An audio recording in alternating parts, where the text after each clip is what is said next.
All right, stocks that I'm watching Friday, August 7th. You guys are always asking me, Matt, what stocks are you trading? How do you trade to make money? Blah, blah, blah. Here is what I'm looking at going into tomorrow. Number one, we have some macroeconomic data. As you guys know, we have the jobs report tomorrow, and I always look at oil, 10-year treasury, all the macroeconomic factors so I can get a preview of what the day's looking like. Are we bearish or bullish? You know what I mean? Bada bing, bada boom. I'm looking at the memory trade, right? SanDisk, Micron.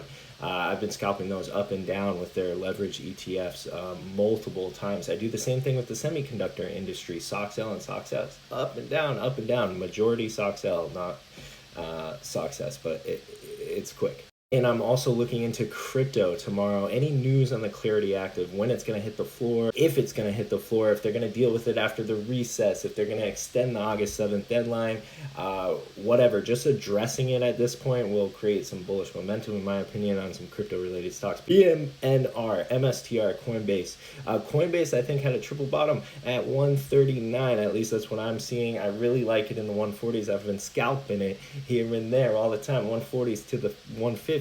I'm looking at is NBIS, Nibius. They had a bath today. They dropped like over 10%, and it was just due to Michael Berry saying, hey, I'm short on the stock. And some townspeople getting mad about the data center in New Jersey, so they fell like 13%. I scooped it up at 190, so I actually already did scoop that up going into tomorrow. I might even sell after hours. I'm already up. Sweetgreen. Sweetgreen took a bath after earnings, and I think they got affected by some like rare scenarios. The lettuce outbreak, they're called Sweetgreen. That obviously limited foot traffic in Q2. You can't tell me it didn't. So I think that's kind of a rare scenario. I think they are doing some good things. They had the wraps and a big menu change, so I'll be looking for scalp opportunities. I may even fucking add it to the long port, honestly, depending on the price action tomorrow.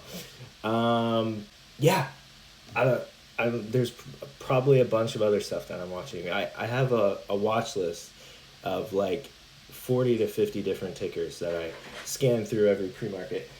My dog says she's hungry. I gotta go. Like, follow, comment, super appreciate it. Bye. Oh, I'm not a financial advisor. None of this is financial advice, and everything is my opinion. I am a self-taught avid day trader and investor who also sells a ton of real estate. Did you know that? That's crazy.